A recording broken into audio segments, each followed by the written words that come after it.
આચાર્યપદ ચતુર્થ પુમર્ત સાધનેક સાધનભૂતા સકલ શ્રેયો રાજધાની નિખિલ સમગ્ર ધર્માનુષ્ઠાન જીવિત રૂપા નિર્વધ્ય વિદ્યા પવિત્ર મંત્ર સિદ્ધિ બીજમ શ્રી ગુરુ ભક્તિ વિવેકિના શુદ્ધાશય પૂર્વ વિધયા વિશંતિ સ્થાનક વિચાર મૃત સંગ્રહ લોખંડની નાવ ન સ્વયં તરે ન બીજાને તાળી શકે. કાગળની નાવ સ્વયં કદાચ તરે પણ બીજાને તાળી ન શકે. લાકડાની નાવ સ્વયં તો તરે જ પણ અનેકને તાળી પણ શકે. આચાર ભ્રષ્ટ દુર્જન સ્વયં ડૂબે અને કદાચ પરિચયમાં આવનાર બીજાને ડૂબાડે. આચાર નિષ્ઠ સજ્જન સ્વયં તરે પણ પરિચયમાં આવનારને તારવાની એનામાં ક્ષમતા નહીં.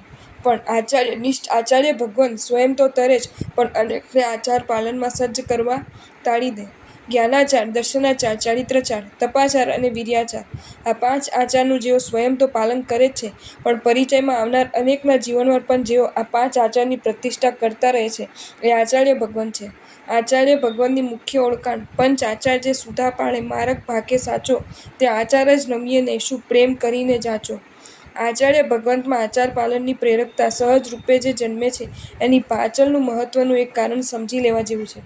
બહુજન વર્ગની કાયમ માટેની માનસિકતા આ હોય છે કે એ વર્ગ પોતે જેને આલંબન બનાવીને બેસે છે એ શું બોલે છે, શું લખે છે કે શું વિચારે છે એનું એટલું મહત્વ નથી આપતો જેટલું મહત્વ એ શું કરે છે એને આપે છે.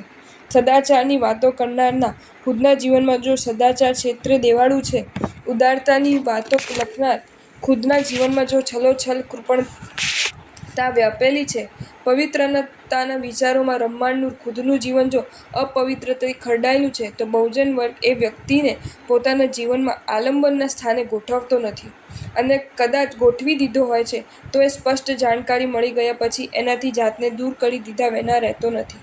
બસ અનેક આત્માઓના જીવનમાં આચાર ધર્મની પ્રતિષ્ઠા કરી દેવામાં આચાર્ય ભગવાનને સહજ સફળતા એટલા માટે મળે છે કે ખુદનું જીવન આચાર ધર્મની સુવાસથી મદમદતું હોય છે. પ્રશ્ન મનમાં એ થાય છે કે પવિત્ર આચારોને જીવનમાં સહજ બનાવવાના નિષ્ફળ ન જનારા ઉપાયો કયા હોઈ શકે? આ પ્રશ્નનો સામાન્ય જવાબ આ છે કે આચારનું નિર્માણ વિચારથી થાય છે અને વિચારનું નિર્માણ વાતાવરણથી થાય છે. વાતાવરણ જો સારું તો વિચારો સારા અને વિચારો જો સારા તો આચારો સારા.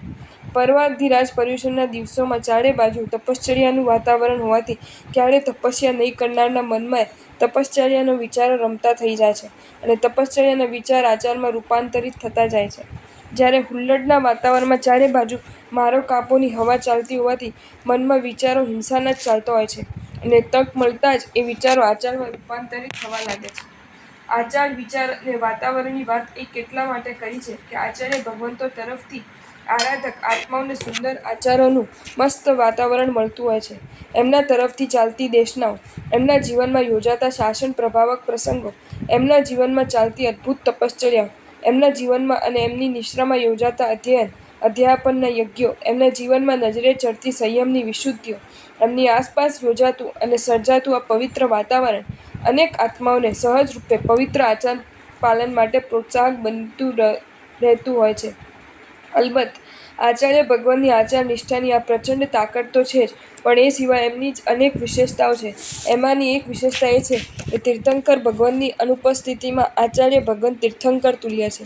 તિથ્યર સમોસુરી કયા સર્વ કર્મોથી મુક્ત વિતરાગ સર્વજ્ઞ તીર્થંકર ભગવંત અને ક્યાં વિષય કષાયાધીન છદસ્થ આચાર્ય ભગવંત. એકની આજ્ઞામાં દોષની કે ક્ષતિનો 1% પણ શક્યતા નહીં અને બીજાની આજ્ઞામાં દોષની કે ક્ષતિની સંભાવના પૂરેપૂરી અને છતાં આ વિધાન કે આચાર્ય ભગવાન તીર્થંકર તુલ્ય કારણ છે નિત્ય અપ્રમદ ધર્મ ઉ એસે નઈ વિકથા ન કશાય જે હણે તે આચાર જ નમીએ અકલુષ અમલ અમાય અથમીએ જીન સૂરજ કેવલ ચંદે જે જગદીવો ભુવન પદાર પ્રકટન પટુ તે આચાર જ ચિરંજીવો. હા, આ ઓળખ છે આચાર્ય ભગવંતની અને કદાચ એ જ કારણસર વિષય આવશ્યક નામના ગ્રંથમાં ટીકાકાર ભગવંતે આચાર્ય ભગવંતો માટે લખી દીધું છે કે તેપી વિતરાગ તુલ્ય એવ. આ સંદર્ભની એક મહત્વની વાત. તીર્થની સ્થાપના ભલે તીર્થંકર ભગવાન કરે છે પણ તીર્થને ચલાવવાની જવાબદારી તો છદસ્થ એવા આચાર્ય ભગવાનના શિરે જ મૂકી દે છે. કારણ તીર્થ ચલાવવા માટે પ્રશસ્ત રાગ દ્વેષની જરૂર પડે છે જે સાધકોને આરાધકોને સન્માર્ગે ટકાવી રાખવા માટે અને ઉન્માર્ગ જાતે અટકાવવા માટે સારના વારના ચોયણા યાવત પડી ચોયના અન્યતર વિકલ્પોને પણ અપનાવવા પડે છે. આ લાગણી અને આ વ્યવહાર કેવળ છદ્દસ માટે જ શક્ય છે. વિતરાગ તો રાગ દ્વેષથી સર્વથા મુક્ત થઈ ચૂક્યા હોવાના કારણે એમને માટે આ લાગણી અને આ વ્યવહાર સંભવિત જ નથી. તાત્પર્યોર્થ સ્પષ્ટ છે. તીર્થની સ્થાપના કરવી છે, રાગ દ્વેષ બાધક છે. તીર્થ ચલાવવું છે, રાગ દ્વેષ સાધક છે. આ વાસ્તવિકતા પરથી સમજાઈ જાય તેમ છે શા માટે તીર્થંકર ભગવંતોની અનુપસ્થિતિમાં આચાર્ય ભગવંતોને તીર્થંકર તુલ્ય કહેવામાં આવ્યા છે. એક અપેક્ષાએ કહેવું હોય તો એમ પણ કહી શકાય કે તહ તય પયટ્ટિયવમ જહ જહ રાગ દોષા વિલિજંતી. એ રીતે જે મન, વચન અને કાયાને પ્રવર્તવા કે જેનાથી રાગ દ્વેષનું જોર ઘટતું જાય, યાવત ખતમ થઈ જાય. તીર્થંકર ભગવંતોની આ આજ્ઞાને કેન્દ્રમાં રાખીને, આ આજ્ઞાને સાપેક્ષ રહીને, દ્રવ્ય, ક્ષેત્ર, કાલ, ભાવને આંખ સામે રાખીને આચાર્ય ભગવંતો અવસરે અવસરે સમાચારીમાં ફેરફાર કરતા રહે છે. અલબત્ત આ અધિકાર તમામ આચાર્ય ભગવંતોને નથી. જે આચાર્ય ભગવંતો ભવભીરુ છે, પાપભીરુ છે, ગીતાર્થ છે, સંઘ પ્રત્યે વાત્સલ્ય ધરાવનાર છે, શાસ્ત્ર પ્રતિબદ્ધ છે, અનુશાસન પ્રેમી છે, લાભ હાનિની પાકી સમજ ધરાવનાર છે, કદાગ્રહથી મુક્ત છે, એવા આચાર્ય ભગવંતોને કે જેમનો ભાવાચાર્યમાં સમાવેશ કરી શકાય એવા આચાર્ય ભગવંતોને જ છે. ઉત્કૃષ્ટતા ત્રીજે ભવે પામે અવિચલ ઠાન રે, ભાવાચાર જ વંદના કરીએ થઈ સાવધાન રે. કલ્પના કરી જુઓ, અનંત અનંત કાલથી ચાલ્યા આવતા આત્માના સંસાર પરિભ્રમણને માત્ર પણ ભવમાં જ સીમિત કરી દેવાનું સામર્થ્ય ધરાવતા આચાર્ય ભગવંતોની આરાધકતા અને પ્રભાવકતા, જાગૃતિ અને સાવધગીરી, અપ્રમત્તતા અને અંતર્મુખતા કેટલી બધી જબરદસ્ત હશે! આચાર્ય ભગવંતોના વ્યક્તિત્વને સરળ ભાષામાં સમજવું હોય તો એમ કહી શકાય કે વ્યક્તિ તરીકે તેઓ આકર્ષક હોય છે. તેમને આત્મીય બનાવી લેવાનું મન જલ્દી થઈ જાય છે.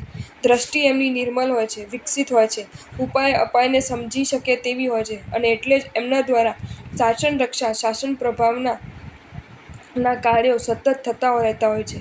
શક્તિ એમની ગજબનાક તો હોય જ છે, પણ પ્રશસ્ત પણ હોય છે. ખાસ તો આદય અને યશનામ કર્મનો એમને પ્રચંડ સહયોગ રહેતો હોવાના કારણે એમની શક્તિ સ્વ પર અનેક માટે તારક બનતી રહેતી હોય છે. શુદ્ધિ અંગે તો તેઓ માટે એટલું જ કહી શકાય કે એઓશ્રીનું અંતઃકરણ હંસ બરફ ગોક્ષીની ધવળતાનું પ્રતિનિધિત્વ ધરાવતું હોય છે. તજે 14 અંતરગ્રંથિને, 4 કષાય, 9 કષાય અને મિથ્યાત્વ. આ તો એમની આગવી ઓળખ હોય છે.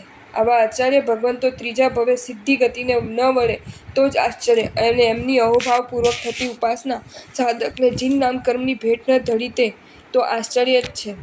શિખારિણી તર્જ પ્રતાપૈવાર્પણમ અસત્યો માહૈથી, અહો પંચાચારા ન સ્વયમપી ચરંતી પ્રતનિતા, નહો છદસ્ત સ્થને જિન્વર સદૃશા પ્રકથિતા, અહો શુદ્ધસ્તાવંતા પરમપી ઘટન્તે પ્રવસિદ્ધા, અહો ભાવાચાર્યા નમ્મ નમ્મ તૃપ્તે ભવતરાન.